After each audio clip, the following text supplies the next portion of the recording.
Donc nous sommes ensemble pour parler de ces questions, de la problématique de l'exclusion numérique aux initiatives d'action participative et citoyenne, comment remettre le citoyen au cœur des décisions publiques. Et j'aimerais qu'on profite de votre présence, Olivier Auradou, pour aller faire justement un petit tour en Occitanie. Donc je le disais, vous êtes le directeur d'Equitia, anciennement Occitanie Data. Peut-être que ça parlera davantage à certains d'entre nous. Depuis décembre 2020, vous êtes une association en train de devenir un groupement d'intérêt public. Tous les membres partagent le même sentiment. La donnée est un enjeu stratégique. On a vu que cette donnée, il fallait la lier à la co-construction, à l'adhésion des citoyens pour récolter et recueillir un maximum de confiance. Alors comment on fait concrètement quand la confiance ne se décrète pas pour la mettre au cœur des échanges avec les citoyens?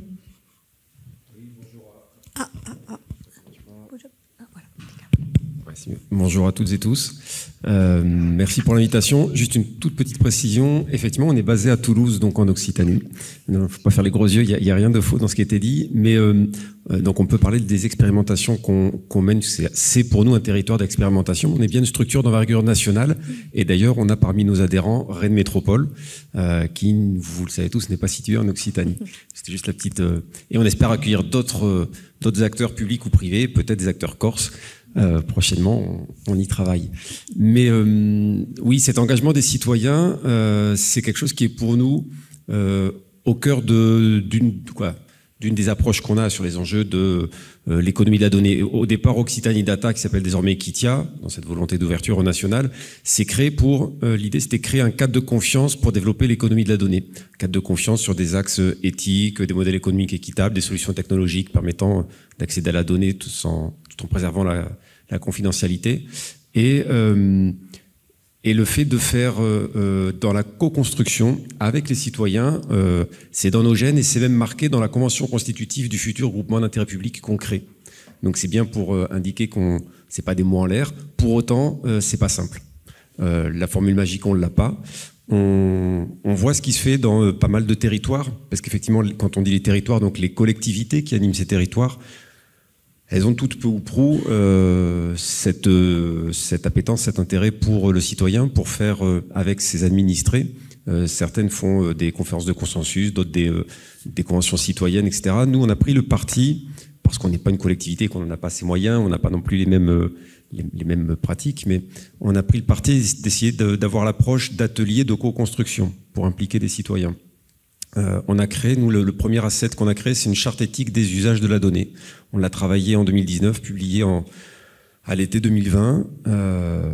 Et cette charte éthique, on a voulu la faire en co-construction avec des citoyens. Alors ça n'a pas été simple, parce que ça vous aura pas échappé que 2020, c'était l'année du confinement, donc on a dû repousser 2 fois les ateliers qu'on avait prévus. C'est une charte éthique qu'on a créée d'abord à dire d'experts. Et c'est pas une charte pour gérer notre fonctionnement, c'est bien une charte des usages de la donnée que n'importe qui peut s'approprier, avec des grands principes génériques. Et on avait dans l'idée, on a commencé à le faire, pour vous dire à quel point ça nous a déstabilisé le Covid, c'est qu'on a pu faire ces premiers ateliers en janvier de cette année-ci. C'est des ateliers sur lesquels, en mode ouvert, pour pouvoir intégrer qui le souhaite, il ne s'agit pas d'aller chercher forcément un panel représentatif, etc. C'est pas cette méthode-là.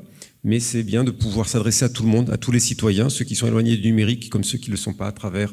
Nous, notre méthode, c'est des scénarios de design fiction, des scénarios prospectifs qui permettent de se plonger dans le quotidien. C'est une façon d'intégrer les citoyens, de les mettre sur des choses pratiques et concrètes, parce que la problématique de la donnée, c'est qu'en fait, c'est totalement... c'est immatériel, c'est pas palpable, c'est abstrait. Et quand vous parlez de ça, c'est compliqué, alors qu'en fait, si vous plongez les gens dans un scénario du quotidien, sur un futur proche, probable, possible, il va pouvoir s'imaginer et faire de lui-même, sans forcément même s'en rendre compte, des recommandations, émettre des avis qui permettent, nous c'est dans cette approche éthique, de voir si de l'éthique by design permet de répondre peut-être aux angoisses ou aux craintes ou aux problématiques soulevées par les citoyens. Donc voilà, cette action des citoyens, on l'imagine de cette façon-là. Après, ça lève pas, il y a des problématiques concrètes qu'on a vues en faisant ces premiers ateliers, de la mobilisation, comment on arrive à mobiliser les gens dans une société aujourd'hui où je pense qu'on est de plus en plus individualiste et donc c'est compliqué d'avoir de la participation. Il il y a aussi des enjeux de représentativité, c'est dans ce sens-là. Et ça, pour l'instant, est-ce que c'est la bonne façon ou pas? Mais en tout cas, nous, on l'a un peu laissé de côté, justement. Comme je vous le disais, on ne va pas chercher des groupes représentatifs. Donc, on le dit en transparence. Ce n'est pas des citoyens qui sont représentatifs, mais c'est des citoyens qui sont venus faire participer de cette démarche, en essayant de faire aussi ces choses-là dans des lieux ouverts, dans des lieux accessibles. On s'est pas mal inspiré, nous, de la méthode de Montréal, quand ils ont créé la déclaration de Montréal sur l'intelligence artificielle responsable. Ils ont fait ça dans des lieux ouverts, dans des médiathèques, dans des cafés, dans des endroits comme ça. Donc, voilà, en tout cas, j'ai peut-être été un peu long, excusez-moi, mais tout ça pour dire que très clairement, inclure de citoyens dans ces projets-là, c'est la garantie de pouvoir derrière apporter la confiance. Vous l'avez très bien dit, la confiance, ça se décrète pas, ça se construit. Et votre citoyen, ça va être l'usager du service innovant qui va être créé à partir de la donnée, puisqu'on parle numérique, données, etc. Donc le service, qu'on soit une collectivité, qu'on crée un service pour le public d'intérêt général, qu'on soit une start-up, il y a des entrepreneurs ici qui créent des services commerciaux. Vous avez derrière un usager, un citoyen, un client ou autre. Vous avez beau lui proposer le service le plus innovant qui soit, l'intérêt le plus général qui soit. Si vous n'avez pas réussi à montrer qu'il y a de la confiance dans le service que vous proposez et dans les usages de la donnée qui ont permis de créer ce service, eh bien vous pouvez aller vers un flop. Et on a plein d'exemples, y compris de projets d'intérêt généraux, qui n'ont pas marché, ou qui faute de confiance freinés, et qui ont rencontré beaucoup de méfiance. Oui. Tout à fait. Donc co-construction, transparence, confiance. Du côté de Rennes, Norbert Friand est avec nous à l'écran. Il y a des exemples très concrets, Norbert, que la Rennes Métropole a mis en place pour justement passer de cette organisation, j'allais dire, assez pyramidale, celle des collectivités, pour passer d'un mode où on travaille pour les citoyens à un mode où on travaille avec eux. Oui. Merci, j'espère que vous m'entendez. Très bien. Ouais, donc merci aux intervenants précédents. C'était vraiment très très inspirant. En fait, je peux peut-être vous montrer une petite diapositive aussi. Je peux faire j'essaye de vous mettre ça en où j'avais essayé de visualiser ça en effet. Et pour rebondir sur ce qui vient d'être dit juste à présent, la question de la confiance, on s'est appuyé sur un exemple très concret sur des lieux de proximité, des espaces publics numériques ou des Fab Labs notamment. C'est la partie tout à gauche en fait, et on s'est dit on va trouver un prétexte de concernement. Et le prétexte de concernement, c'est lié à l'environnement, c'est un capteur environnemental. Du capteur, bien évidemment, le capteur il sert, il fonctionne s'il produit de la donnée. Et là, en fait, cette production de données collective, collaborative, en fait, c'est déjà intéressant. C'est un prétexte qui permet d'aborder ces différents sujets. Parce que sur Rennes, donc métropole, on fait de l'open data depuis 10 ans, mais franchement, ça reste encore très confidentiel, on va dire. Au sein même de la collectivité qui fait 6000 agents, on est une trentaine à peu près à savoir ce que c'est que l'open data. Je le dis très clairement. Donc, il faut aborder le sujet de manière probablement beaucoup plus proche des attentes des utilisateurs. Le mot données ne va pas parler. Et c'est là que, par contre, on récolte la donnée. On fait ce travail de cultivateur, en fait, avec les citoyens. Et pour remonter ça vers un service public métropolitain de la donnée. C'est-à-dire c'est assumé au sein de la collectivité pour ensuite être intégré avec d'autres données et croisé avec d'autres données. Et c'est là justement que dans la collectivité, on a aussi ce travail avec les différents métiers de la collectivité. Et par exemple, dans le cas des données environnementales, on produit de la donnée sur la qualité de l'air. En fait, c'est très intéressant pour différents métiers dans la collectivité aussi. Donc tout de suite, la récompense arrive. Par récompense, vous entendez qu'en fonction de cette qualité de l'air, la collectivité produit des messages à destination de ses usagers pour, l'encourager à faire du sport ou au contraire profiter de sa maison. Et exactement, je vous remets l'image et c'est la diapositive suivante en fait, à condition d'avoir une diversité de citoyens aussi, c'était un peu la question tout à l'heure, et c'est marrant c'est intéressant, j'ai eu une approche un peu différente de celle de Mariam tout à l'heure, et on a trouvé 9 publics cibles en fait. Et 9 publics, on a 9 avec des anthropologues, et on s'est dit déjà il faut une diversité Si on n'a que un type de public, ça marche beaucoup moins bien. Et on a eu un taux de rebond, on est passé de 1 sur 5 à 4 sur 5, par exemple, qui installaient le capteur chez eux. Et en fait, la récompense, voilà un petit exemple pour montrer ça en image, pour illustrer ça, d'avoir des relais également aussi, des relais qui ont l'habitude de la massification. Là, c'est un exemple chez Leroy Merlin, par exemple, la grande distribution peut aussi amener à... Voilà, la récompense, elle est là. Voilà, c'est déjà de se voir représenté sur une carte. Ensemble.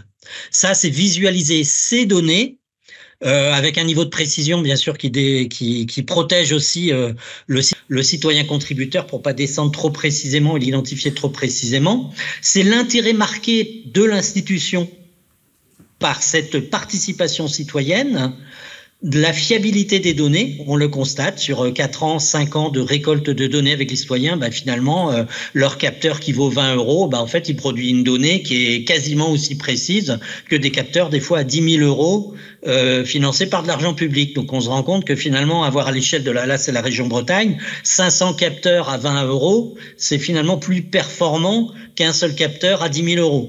Et c'est aussi les usages par effet rebond, vous avez commencé à l'indiquer, qui sont développés. Par exemple, la pratique sportive. Lorsqu'il y a la qualité de l'air est bonne, eh bien, on injecte des messages, en fait, aux associations, aux clubs de sport. Ce soir, vous pouvez faire des entraînements un petit peu plus physiques. Vous pouvez aller dehors, vous pouvez vous balader, vous promener, voilà, à d'autres moments, et notamment, certains publics, les insuffisants respiratoires, dans ce cas, reçoivent l'information en temps réel de se dire, aujourd'hui, vous restez lire un livre, plutôt. Voilà. Donc c'est très concret, il faut être simple et concret. Je mettais dans une diapo précédente, l'ultime sophistication par rapport à la donnée, c'est la simplicité en fait. Alors peut-être qu'on pourrait donner la parole à Éric Ferrari sur cette simplification des données, parce qu'aujourd'hui, en Corse notamment, ces données, Éric, elles sont plutôt dispersées, souvent mal exploitées, pas ou peu valorisées, et c'est vrai qu'à terme, ça conduit peut-être à la gestion de problèmes d'une manière qui n'est pas toujours efficace. En tout cas, effectivement, c'est... Le micro un tout petit peu plus près. En tout cas, la question de la donnée aujourd'hui, c'est une question centrale dans la dynamique qu'on a mise en place, qui est celle de faire en sorte que la Corse puisse se déterminer par rapport au choix de quel numérique elle veut pour son développement. En fait, le principe, c'est de se dire, est-ce qu'on va subir finalement cette innovation technologique, cette marchandisation d'outils, ou est-ce qu'on va se réapproprier notre devenir à travers aussi l'aspect numérique? Le président a parlé d'émancipation et de faire du numérique un outil au service de l'émancipation de la Corse.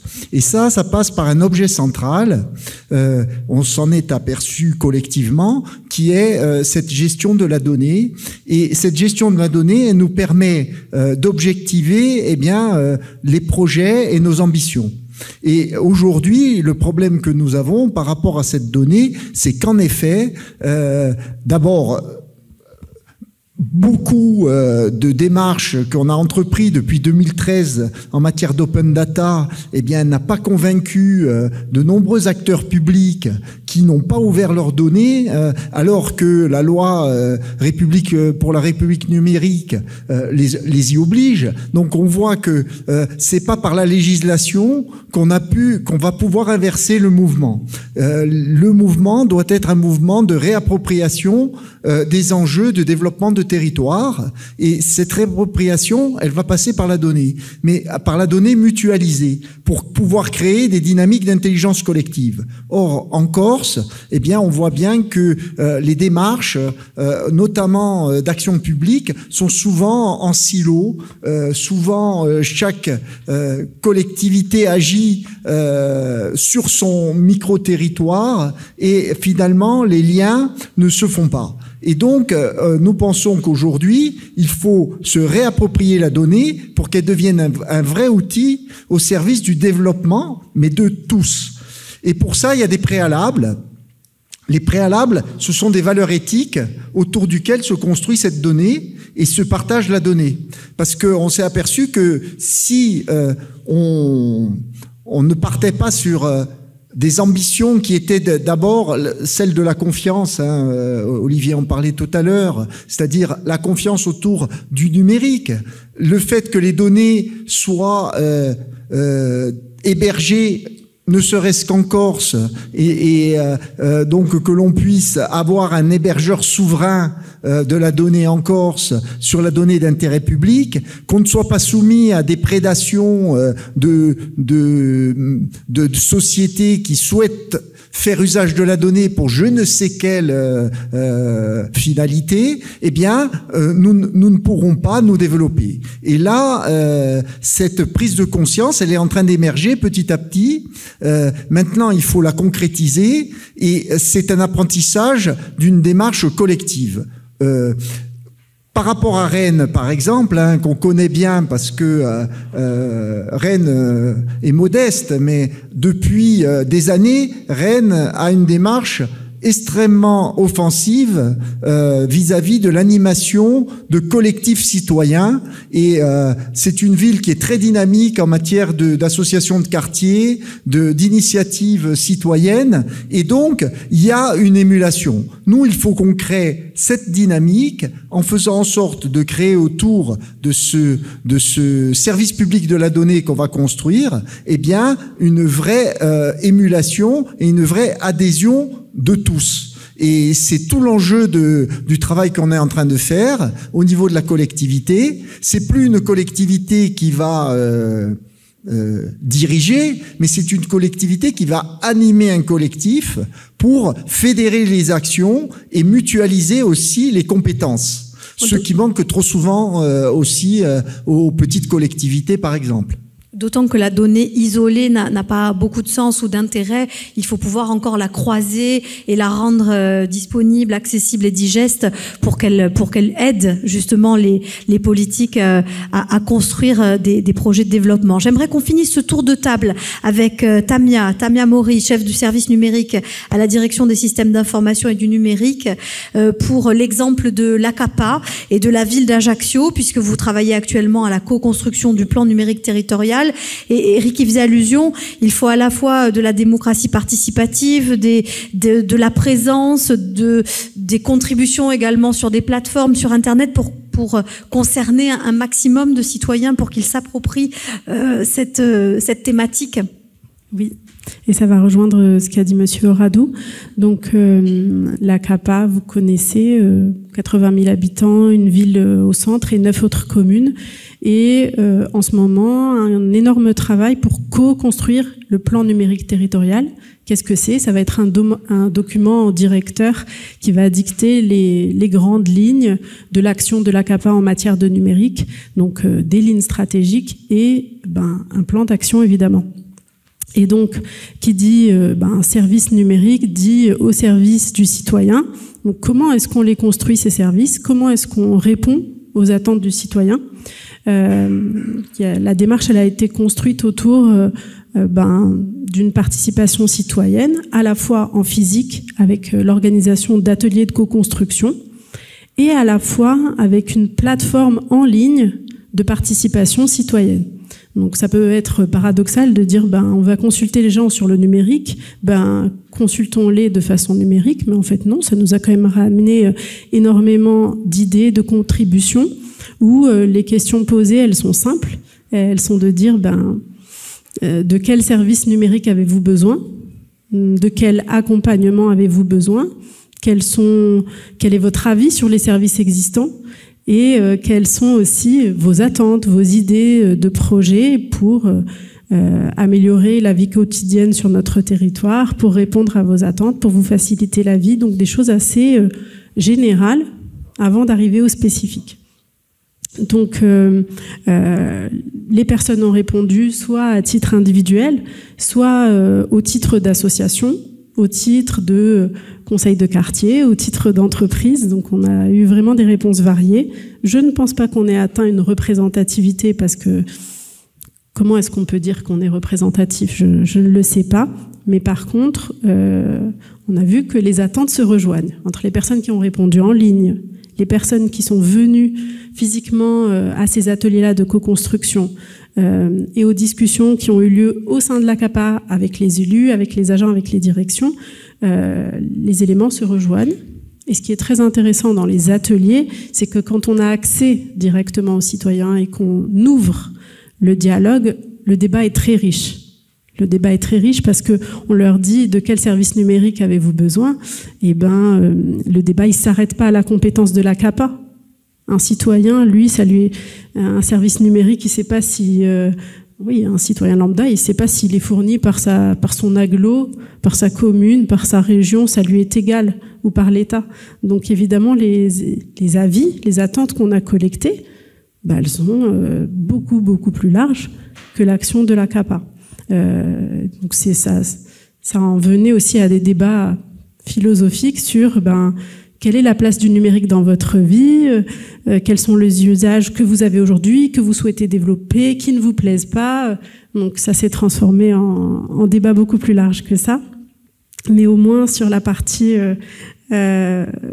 concrète, on a énormément de contributions qui se rejoignent et qui vont donner lieu maintenant à ce document-là et à un plan d'action qui va y répondre, peut-être partiellement. Et c'est justement là que s'ouvre la prochaine page, qui est de dire comment est-ce qu'on suit le fait d'avoir répondu ou non aux attentes des citoyens.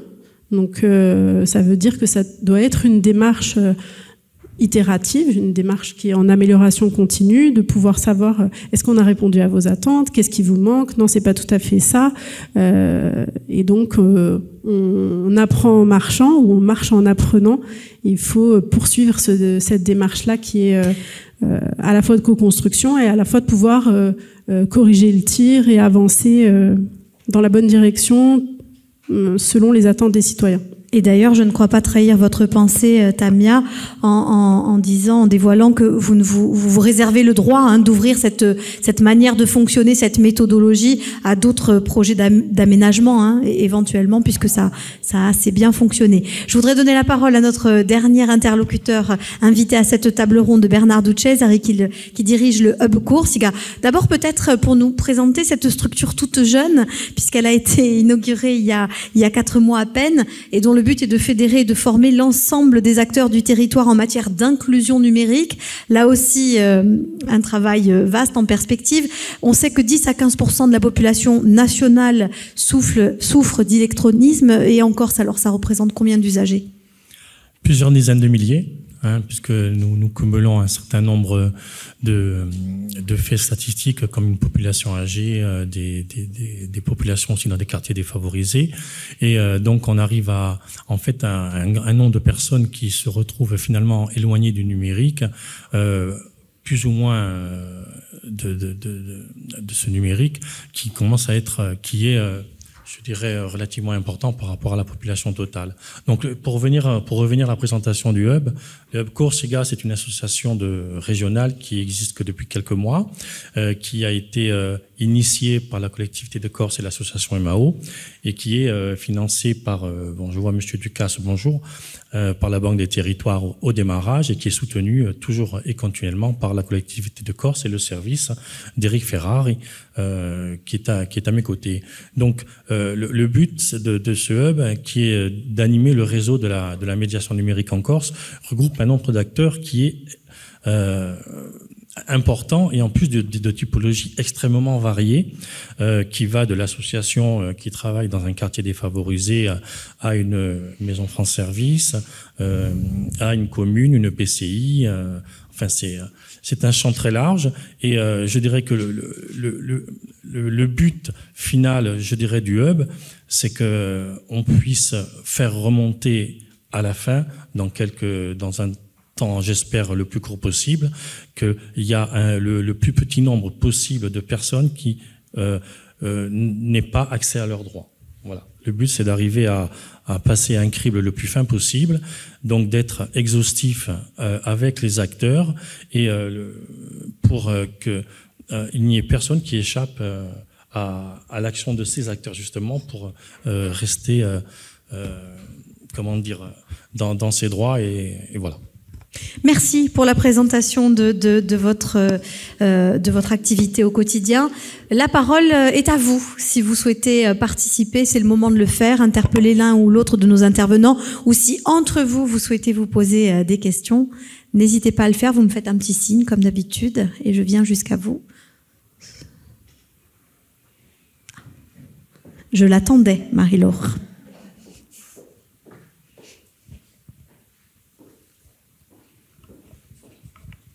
Marie-Laure Nivet, donc. Merci beaucoup à tous pour vos participations respectives. Moi, j'ai une question sur les modalités que vous utilisez, que vous avez testées respectivement pour augmenter la participation de ceux qui n'ont pas accès à la technologie, puisque là on parle de donc que ce soit au niveau gouvernemental, au niveau réglementaire, au niveau local, au niveau des collectivités, on est tous à marche forcée vers la numérisation, vers la virtualisation de tous les actes, la dématérialisation de toute l'administration, et en même temps on a quand même beaucoup de gens qui, outre les problèmes d'illettrisme qu'on connaissait déjà avant, se sont rajoutés des problèmes de littératie numérique, enfin de non-accès à l'outil technique qui permet d'accéder à tous ces outils. Et du coup, est-ce qu'il y a une réflexion globale et comment est-ce que vous menez cette réflexion pour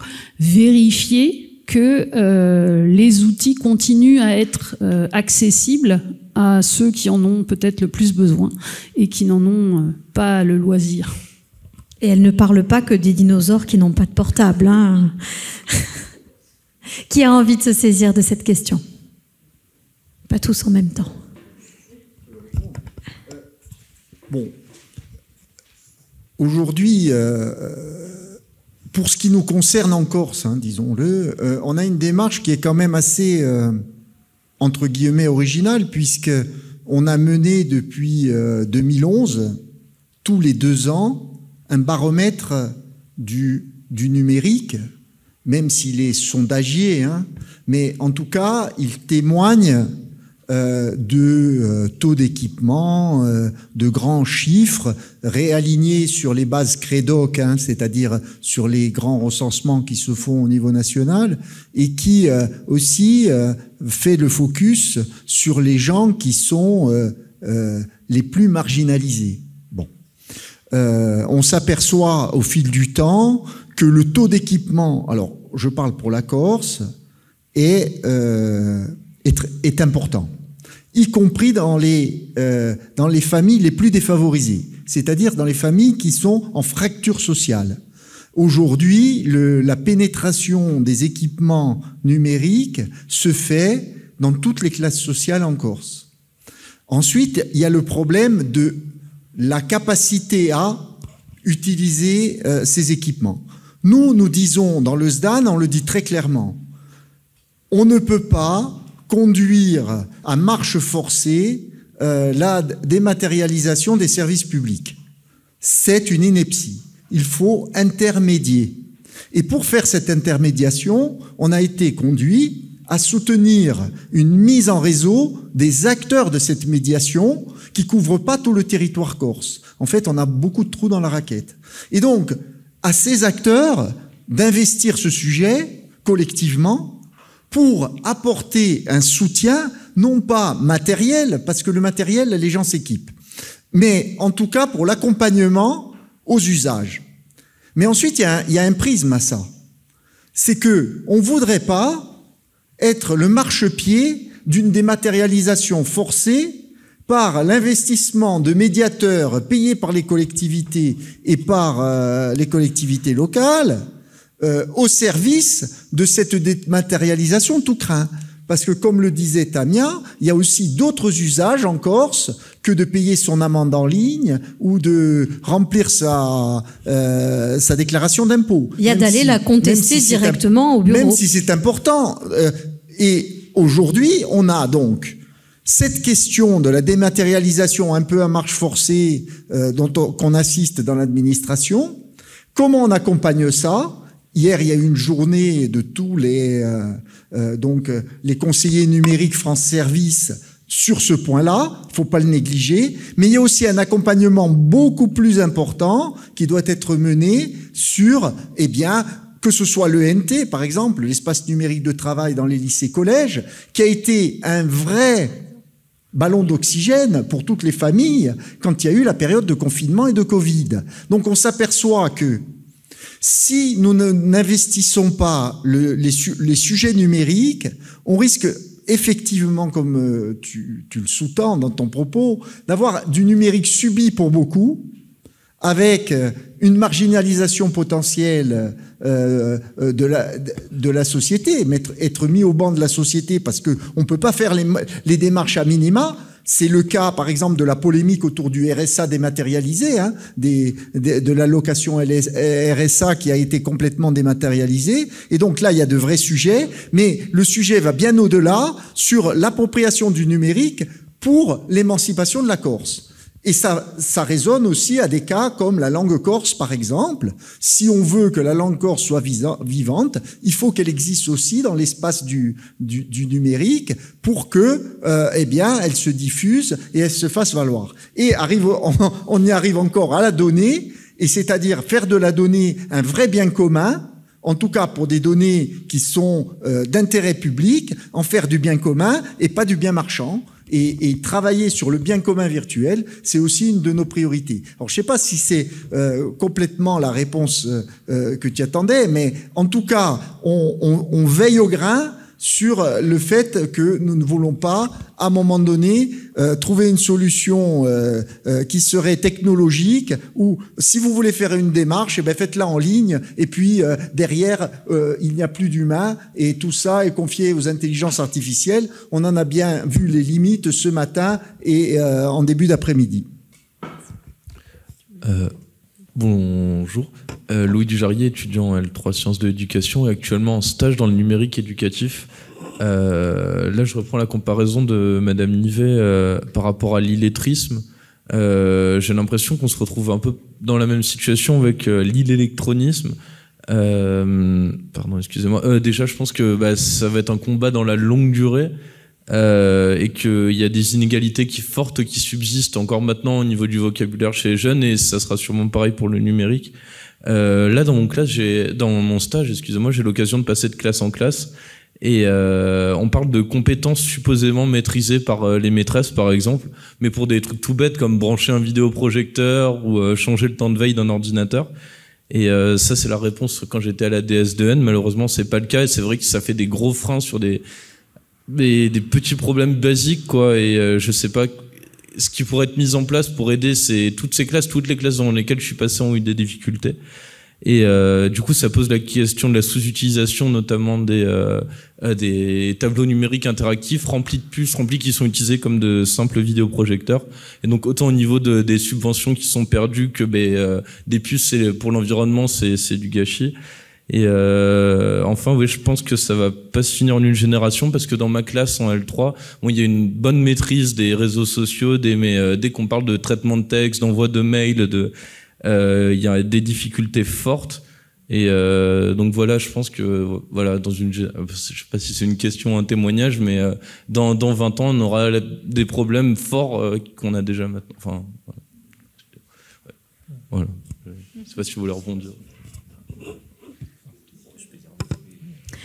Olivier Auradou. Oui, plus vu que c'était pas totalement une question, ce sera pas totalement une réponse, mais je rejoins tout à fait la remarque. On a beau effectivement mettre de l'argent public pour déployer des équipements à la pointe de la techno, très innovants, qui sont très pertinents pour ceux qui savent s'en servir. Parfois, c'est de l'argent perdu parce qu'on ne sait pas forcément s'en servir. Et il n'y a pas besoin d'aller chercher des gens qui sont dans l'électronisme. Moi, je travaille dans le numérique, je travaille avec des gens qui sont dans le numérique, et sur des outils parfois qui ne sont pas très compliqués, il y a des difficultés d'appréhension. Donc, je crois qu'on a un vrai déficit en France, on s'en parlait aussi précédemment dans nos échanges, de l'éducation au numérique globalement, et c'est-à-dire aussi bien d'éducation aux risques, aux enjeux, mais aussi à à l'usage, à la technicité du numérique. Je vois par exemple, j'ai découvert ça il n'y a pas longtemps, la technologie disparaît il n'y aura plus d'enseignement de technologie au collège. La technologie, c'est aussi là où ils apprenaient. Alors, est-ce que ça va être remplacé? Peut-être que il y a des cours du numérique qui vont apparaître à la place et ça m'a échappé. En tout cas, c'est avec la prof de techno. Moi, j'ai 2 gamins qui sont au collège, qu'ils apprennent aussi ces usages-là. Donc, si ça disparaît, on marche sur la tête. Mais en tout cas, voilà, la réponse, elle passe par l'éducation. Et c'est sûr que la techno sans la maîtrise de l'usage, elle sert à rien, clairement. Il y a aussi une autre question que soulève votre interrogation, c'est celle de l'éco-responsabilité dans la gestion des données et de la sobriété numérique. Quelqu'un a envie de s'emparer de cette patate chaude? En plus, vous avez parlé des tableaux numériques interactifs. En effet, c'est un des terminaux les plus consommateurs d'énergie, donc c'est intéressant d'en parler. Il ne faut pas oublier les personnes qui sont éloignées du numérique. Et pour ça, je pense personnellement que la réponse, elle doit être apportée au plus près de là où il y a des sujets. C'est-à-dire que lorsqu'il y a des médiateurs numériques, il faut qu'ils soient au plus près. Je ne sais pas, pour nous, par exemple, pour la CAPA, du CIAS, des médiateurs numériques qui sont présents dans les maisons de quartier ou dans les médiathèques, etc. Donc, vraiment au plus près des populations, parce que les réponses génériques, en général, ne fonctionnent pas. La raison pour laquelle une personne est éloignée du numérique n'est pas celle qu'on pense. Elle n'est pas celle qu'on pense. Il y en a qui ne veulent pas aller vers le numérique, même s'ils ont fait des études poussées dans un domaine, ils pourraient, mais ils ne le souhaitent pas. Donc c'est pour ça que faut pouvoir aller au cas par cas au maximum. Donc les grandes généralités ne s'appliquent pas partout. Et sur l'éco-responsabilité, c'est une démarche qu'on a engagée au niveau de la CAPA et de la ville d'Ajaccio et qui faisait partie des attentes des citoyens. Les citoyens attendent qu'on maîtrise l'impact environnemental du numérique dans le service public en général. Donc il y a eu énormément de demandes sur ce sujet. Et évidemment, de toute façon, c'est encadré par la loi. Il y a la loi Rennes qui oblige toutes les collectivités de plus de 50 000 habitants à avoir une feuille de route en janvier 2023 pour diminuer son impact, l'impact environnemental du numérique. Donc on a déjà dépassé la date. Et donc on travaille sur ce sujet-là.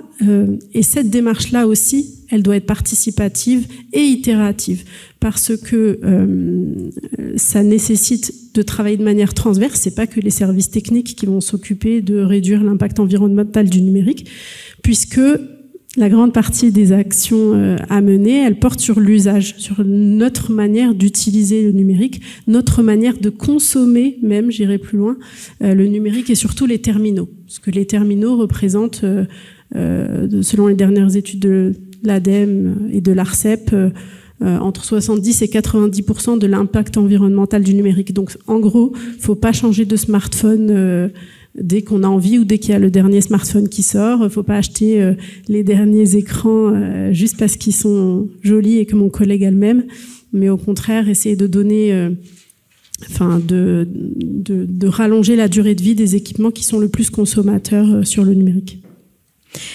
Est-ce que ces solutions technologiques éthiques et ces modèles économiques équitables, c'est pas une réflexion qu'a engagée la Toulouse School Economics, Olivier Auradou? Je crois qu'elle travaille sur une chaire à ce sujet pour intégrer le respect de l'individu, de la vie privée, la transition écologique, l'inclusion des citoyens. Oui, alors effectivement, à Toulouse, on a la chance d'avoir une école d'économie à ses côtés, puisqu'elle héberge le prix Nobel d'économie Jean Tirole.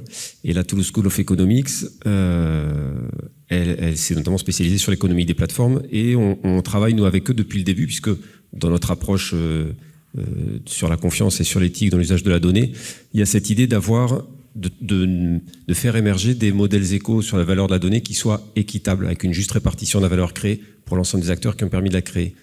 Et qui soit en fait une réponse, qui soit un modèle différent de ce qui nous est imposé aujourd'hui par les GAFAM. Et on est là sur de l'état de l'art. C'est-à-dire que moi j'ai découvert ça avec les échanges justement avec la TSE, la Toulouse School of Economics, j'ai été assez surpris, c'est qu'il n'y a pas de grand modèle éco sur la valeur de la donnée aujourd'hui. Donc il y a c'est des recherches qu'ils entament. C'est effectivement une idée qu'ils ont aujourd'hui de vouloir créer, à notre modeste place, de les aider là-dedans, de mettre en place une chaire sur ce sujet-là, pour creuser vraiment cette problématique, parce que ça fait partie aussi des blocages aujourd'hui dans le partage de la donnée en confiance. C'est-à-dire que si il y a beaucoup de fantasmes aussi sur la donnée. Alors la donnée, c'est un actif stratégique. De quelques niveaux qu'on se place, qu'on parle de la place d'une collectivité, d'une entreprise, c'est un enjeu de stratégie aussi pour les chercheurs, etc. Mais quand vous n'êtes pas capable de dire la donnée en soi, elle n'a pas de valeur, elle a un coût, ça coûte à produire de la donnée, mais elle n'a pas de valeur, elle a de la valeur si vous arrivez à en dégager de la connaissance d'information et que vous la partagez. Et vous partagez vos données pour créer de la connaissance d'information. Mais si du coup, c'est pas donner une valeur précise, comment vous faites pour dire ok, je veux bien partager ma donnée avec toi. Alors je parle là en tant pas individu, on ne connaît pas nos données personnelles, on est bien d'accord, je parle en tant que structure. Mais si on fantasme sur ce qu'on peut en retirer, ça ne va pas le faire, ça ne va pas y arriver. Et puis potentiellement, si je te donne accès à ma donnée, tu vas peut-être imaginer un service derrière que moi j'aurais pas imaginé, du coup tu vas te faire concurrence sur quelque chose. Bref, il y a des enjeux qui sont multiples, et effectivement ça fait partie des sujets qu'il faut creuser, sur lesquels nous on pousse, sur ce côté équitable dans l'économie de la donnée. Non, moi je trouve qu'on avance dans le débat avec des enjeux d'éthique, de propriété, de partage, et on va dire des précautions, veillant à ne pas se rendre complice, par exemple, d'effets pervers qu'on est capable d'analyser. Mais moi, il me manque une couche là qui m'a fait me déplacer là pour bien comprendre qu'est-ce qui se cache derrière le titre. Au fond, l'enjeu démocratique qu'il y a derrière, le citoyen. Oui, remettre le citoyen, mais finalement, j'ai le sentiment qu'on est quand même dans un accompagnement d'un processus qui continue à être identifié comme inéluctable et qui ne à aucun moment finalement n'est l'objet de consultation, voire de délibération. Et c'est un petit peu le chaînon qui me manque là, à ce stade. Y a-t-il, à un moment donné, dans les expériences que vous menez, la capacité pour des citoyens de s'exprimer, y compris sur les choix qui sont faits, et en même temps en refuser certains, en accepter d'autres. Je me souviens par exemple, Eric, de toute cette réflexion sur la 5G, par exemple, en Corse, qui est quand même quelque chose qui a remué beaucoup de monde, enfin, en disant quelles sont les bonnes raisons et quelles sont les mauvaises raisons de déployer la 5G au niveau de la région. De la même manière, n'y a-t-il pas là un besoin d'une instance, quelque chose qui permette une réelle délibération et pas uniquement un accompagnement qui peut vite virer à un alibi en bonne et due forme. Éric, peut-être ?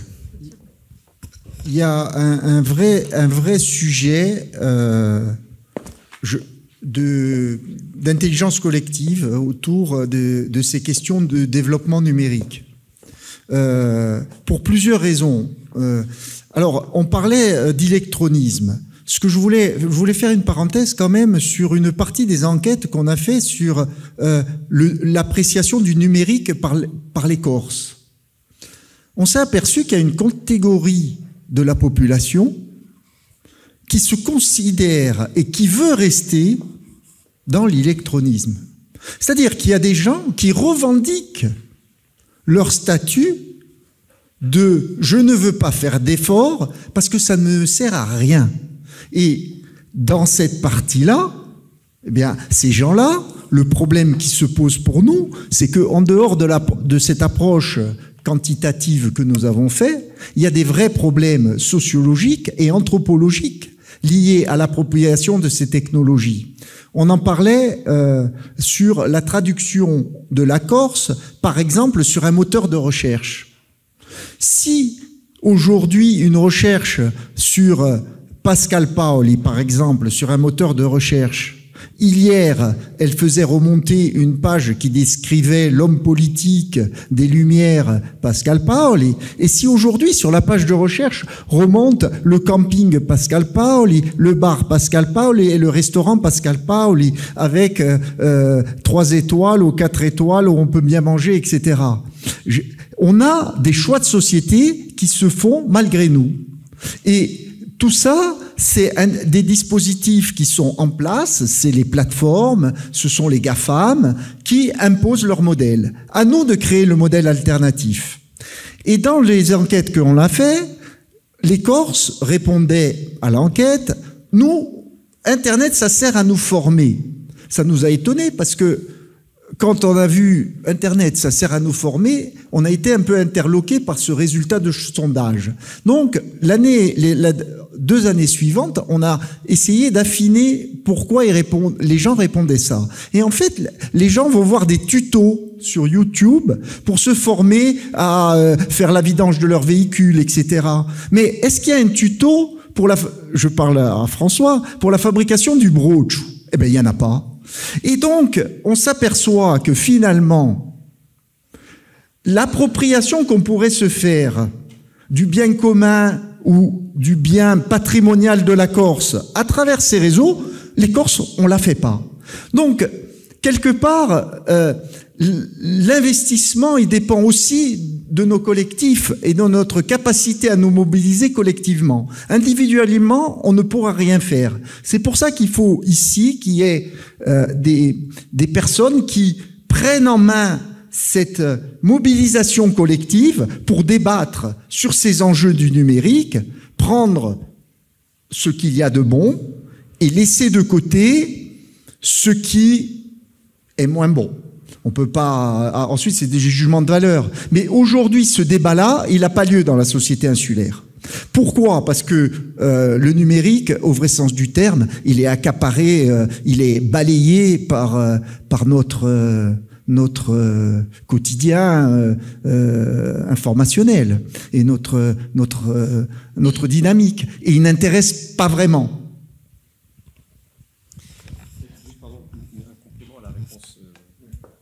À la question posée.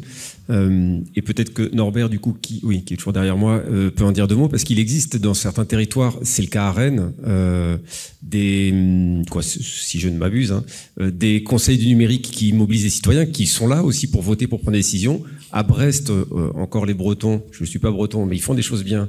Il y a une conférence de consensus, donc il y a aussi des outils, je ne sais pas, donc Norbert, vous pouvez en dire 2 mots de plus peut-être, mais il y a des outils qui permettent aussi d'associer, pour que les collectivités puissent associer, y compris dans le vote, des citoyens et pas seulement dans un atelier de co-construction, et c'est déjà pas mal.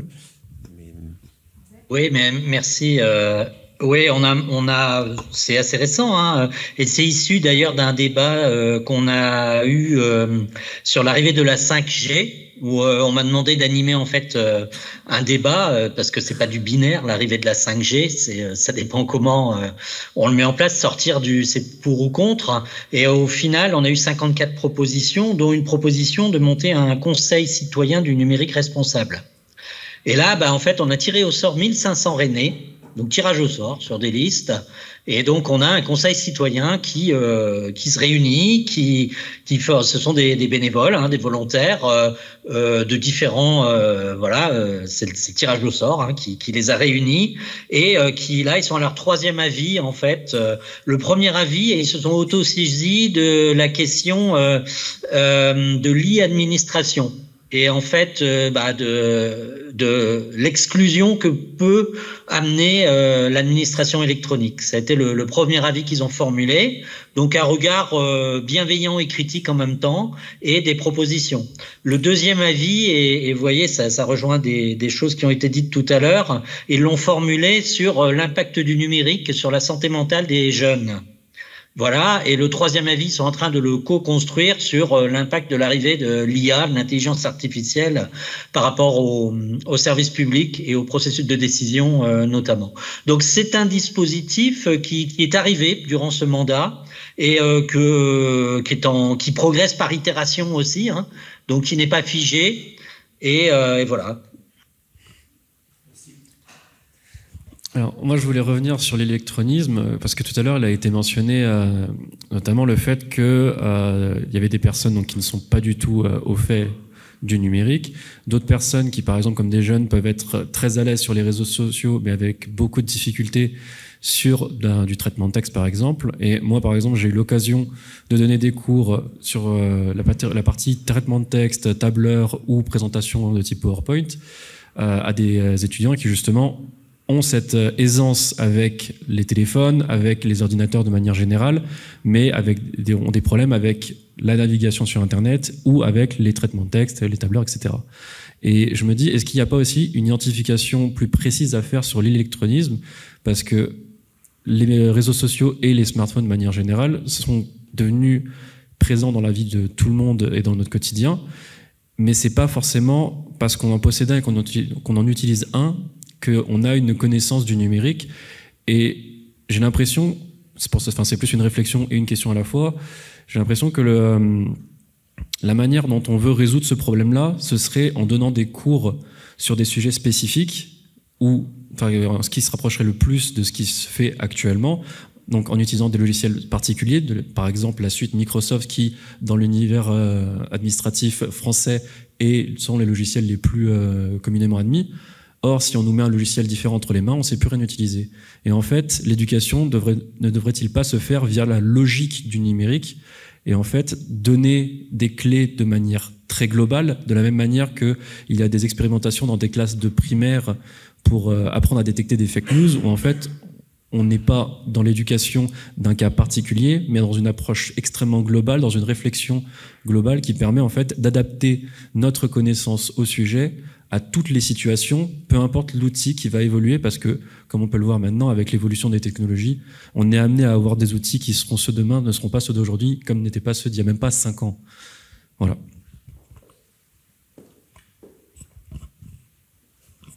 Quelqu'un a envie de répondre à cette remarque? On peut peut-être commencer. Alors, au niveau de l'électronisme, il y a l'origine illettriste, et ceux dont vous parlez, à savoir la jeunesse qui utilise les smartphones mais qui ne sait pas utiliser certains logiciels. Dire que l'on peut former toute une catégorie de personnes sur toute une catégorie de produits différents, ça paraît quand même assez difficile.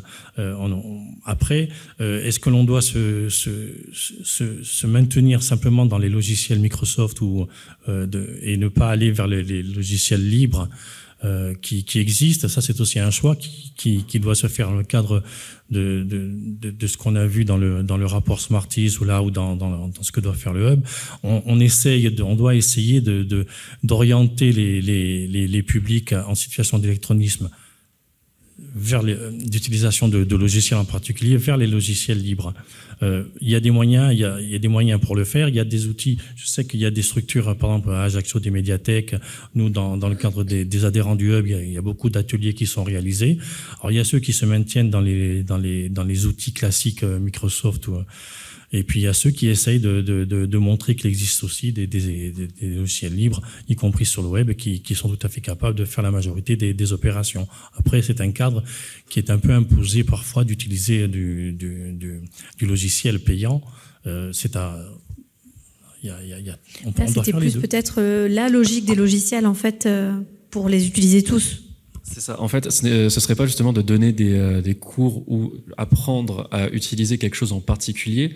Ce serait plus une méthodologie. Bon, avant tout, évidemment, ne serait-ce que connaître ce qu'est un ordinateur très succinctement, bien évidemment, tout comme connaître comment fonctionne légèrement un téléphone.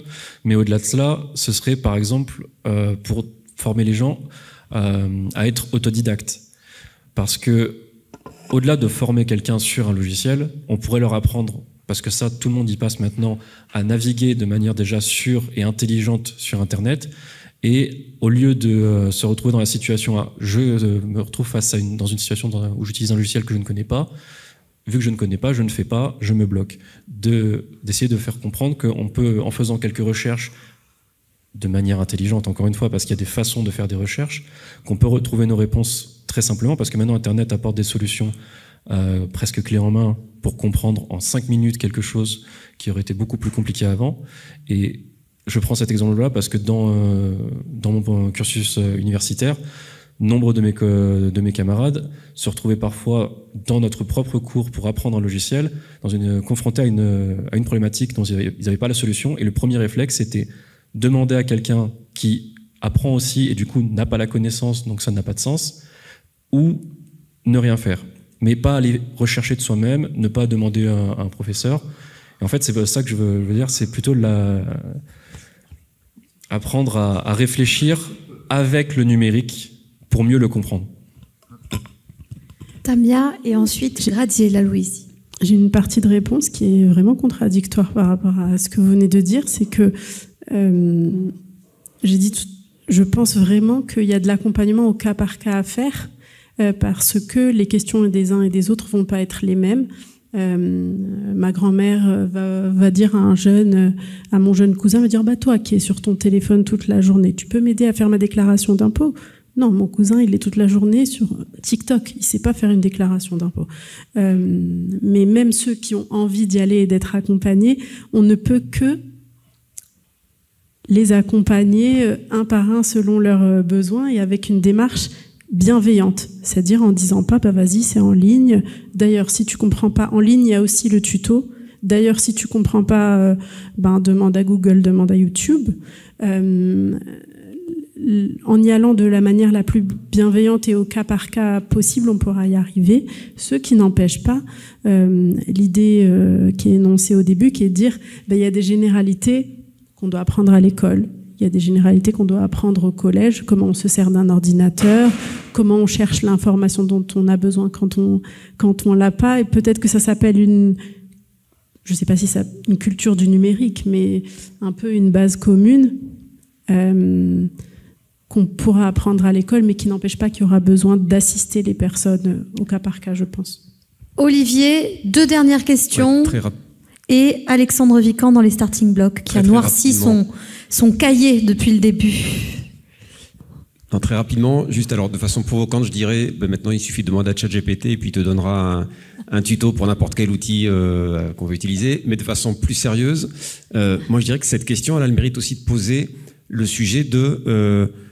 on a tous été habitués à utiliser, parce que c'est le logiciel dominant, la suite Microsoft, à utiliser Google comme moteur de recherche, etc., etc.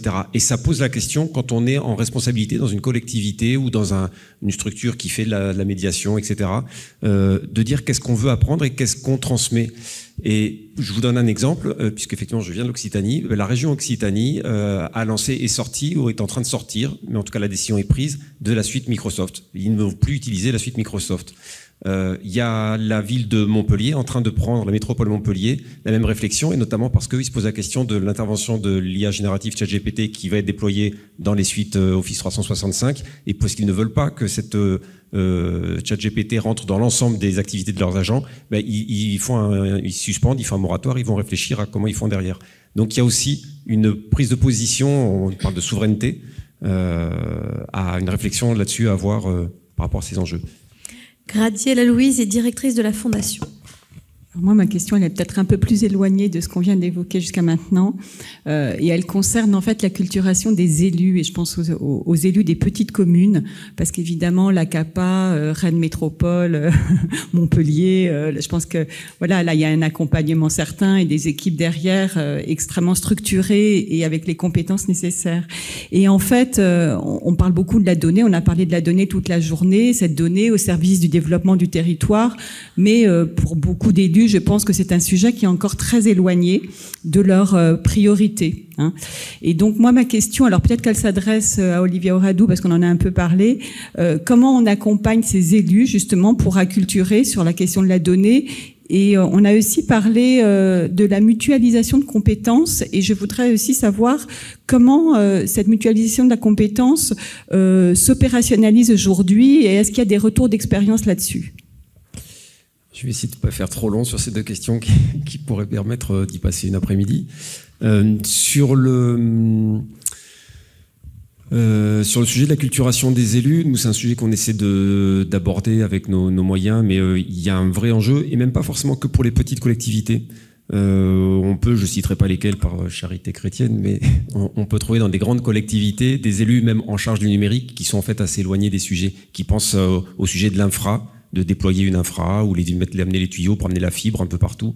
Mais dès qu'on va aller sur la question des usages, ben là ils sont assez perdus. Parce qu'en fait ça reste des citoyens qui n'ont pas forcément appris non plus ce que c'est que cette donnée, les usages qu'on peut avoir derrière, bref. Donc les enjeux d'acculturation, ben, il faut le travailler. Alors soit on arrive à s'appuyer sur peut-être un élu qui est très éclairé ou un Éric Ferrari qui maîtrise le sujet et ça peut nous permettre d'avancer. Mais en fait, c'est les élus, c'est des citoyens comme les autres.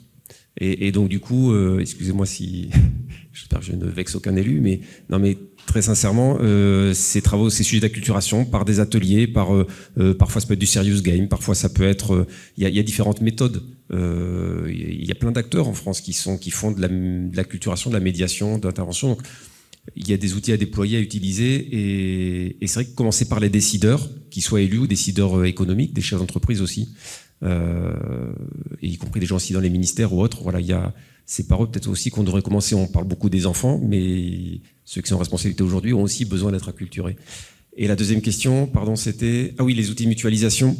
Ça fait aussi partie, nous, Equitia, de l'enjeu. C'est aussi pour ça qu'on se transforme en GIP, en groupement d'intérêt public. C'est pour pouvoir en faire... Le GIP permet, en tant que véhicule juridique, de faire de la mutualisation au service de ses adhérents, puisque c'est comme une association. Dans un GIP, on adhère, on a des adhérents. Et de pouvoir répondre à cette problématique qu'ont, y compris des collectivités de grande taille, y compris des régions, y compris des grandes métropoles, cette problématique d'avoir des compétences qui sont rares et qui sont chères dans les sujets de la donnée, de l'IA, etc.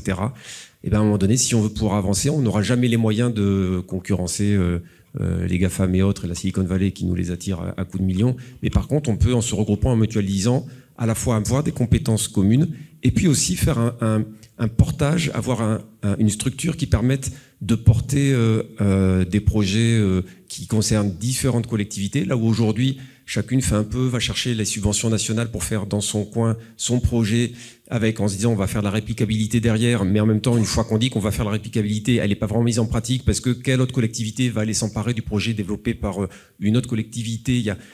Les sujets sont complexes, et de se dire, à un moment donné, peut-être qu'un tiers neutre, une structure comme un GIP national, alors je prends ma paroisse, mais il peut y en avoir d'autres, mais un tiers neutre qui agit en confiance, etc., qui a cette capacité de mutualisation et de portage, ça peut être la solution pour être plus efficace aussi dans le portage de projets. Oui, rapide. Puisque c'est un mot, c'est le mot intercommunalité, parce que oui, la CAP a 80 000 habitants, mais il y a des petites communes et qui bénéficient des compétences mutualisées, de l'ingénierie de projet qu'on peut mettre en œuvre pour bénéficier de certaines solutions, de nos capacités de développement informatique qu'on a en interne et de notre capacité à aller chercher des financements pour l'ensemble des communes sur des sujets numériques. C'était 254 mots. La dernière question émane de Laurence Moscardini. Oui, alors c'est même pas une question en fait, je voulais juste prendre la parole pour vous embêter un peu. Non, il y a un adage qui dit « la science découvre, l'industrie applique et l'humain s'adapte ». Juste pour rigoler un petit peu sur cet adage, c'est en fait, là depuis tout à l'heure j'entends les usagers doivent s'adapter aux nouvelles technologies. Moi je vais un petit peu tacler mes chers collègues développeurs. Est-ce que ce sont vraiment les développeurs qui sont les concepteurs d'outils ? Ça se questionne. Il y a l'ergonomie, c'est un domaine qui existe depuis les années 50. Aujourd'hui, on parle du UX design, du UX research, donc user experience, etc. Ce qui, pour moi, c'est simplement de l'ergonomie cognitive un peu améliorée, on va dire. Mais en gros, ce que je veux dire par là, c'est pas pour embêter mes collègues, mais c'est pour dire, est-ce qu'on peut s'attendre à ce que les usagers s'adaptent à des logiciels, ou c'est aussi remettre en question comment sont conçus les logiciels aujourd'hui. Il y a plein d'exemples en ergonomie sur on va dire un logiciel mal conçu entre guillemets qui n'a pas pris en compte les utilisateurs, donc l'aspect humain, facteur humain, amène à des erreurs dans le monde de l'industrie, on le sait, mais aussi aujourd'hui dans les technologies utilisées par une population très large, c'est moins pris en compte, bien que les sites e-commerce fonctionnent très bien au niveau ergonomique, puisqu'il y a un acte d'achat qui doit être fait. Mais dans les outils pour déclarer sa déclaration d'impôt ou autre, c'est pas encore pris en compte. Donc non, pour développer un outil, il ne faut pas que des développeurs ou des graphistes, il faut aussi des psychologues ergonomes. Chacun presse pour sa paroisse. Non, mais c'est vrai qu'on a quand même des exemples toutes et tous en tête d'applications qui ont rencontré peu de réussite et beaucoup de défiance. Le compteur Linky, l'application Stop Covid. Enfin, il y a beaucoup de choses qui n'ont manifestement pas été conçues par vous, Laurence. Il n'y a plus de micro là. On sent que c'est la fin pour tout le monde. Je vais être un peu rabat-joie, mais excusez-moi, mais regardez la journée d'aujourd'hui. Derrière moi là, c'est bien un outil de Microsoft qui est en œuvre. Les plateformes que chacun utilise ici, est-ce qu'il y en a une qui est sous Linux, oui. Est-ce que quelqu'un utilise un ordinateur réhabilité, reconditionné ou un téléphone reconditionné? Est-ce que votre montre est une Apple? Exactement. Est-ce que moi j'ai une montre open source, etc. Donc à un moment donné, il faut s'appliquer à soi-même ce que l'on préconise. Et je suis le premier à ne pas le faire par facilité. Donc comment créer l'alternative? C'est le grand sujet de la journée. Il faut s'atteler à créer l'alternative. Alors, il y en a qui sont plus radicaux et qui ont dans leur pratique, qui disent, moi, je vais pas... arrêtez de regarder Marie-Laure. Pour ne pas citer Marie-Laure, mais c'est un acte militant et je l'en félicite. Mais il faut que chacun se questionne sur ses usages numériques. Et la frugalité, elle passe par là. La responsabilité, elle passe par là, et l'exemplarité, elle va faire aussi, elle est un élément de la réussite de nos ambitions. Et je le dis franchement, si demain on fait des ateliers autour d'Excel, PowerPoint et Word, c'est sûr, à un moment donné, les gens qui vont sortir de nos ateliers, ils vont chercher les licences Excel, PowerPoint et Word. Et pourtant, il y a des logiciels libres qui ont les mêmes panels de fonctionnalités et qui pourraient très bien être utilisés. Mais l'effort, il est difficile à faire. Voilà ce que je voulais dire, mais peut-être c'est pas le moment de le dire. Pour compléter ce que vous avez dit. Non, c'est pas le moment, c'est sûr. Et pour revenir à l'ergonomie, si on cite Linux, bon après voilà, il y a des... Bon, bref. Ludo, donc, juste dernier pour mot. Très très vite fait, par rapport aux solutions que vous demandez, il existe en France l'association Framasoft qui a développé des alternatives open source à quasiment toutes les GAFAM existantes. Le problème, comme vous l'avez souligné, c'est le manque d'UX, mais aussi d'UI designer, donc c'est les deux, et notamment un manque de budget, parce que dans la communauté des développeurs, il y a beaucoup de bonne volonté et de gens qui prennent sur leur temps libre pour développer des solutions alternatives, open source, éthiques et gratuites, donc sans être payés. En revanche, dans la communauté des designers, il y a beaucoup moins de personnes qui prennent le temps de venir offrir un design qui soit à la fois avec une bonne expérience utilisateur, avec une interface qui soit graphiquement intéressante, et ce, dans leur temps libre, gratuitement. Merci Ludo pour cette conclusion.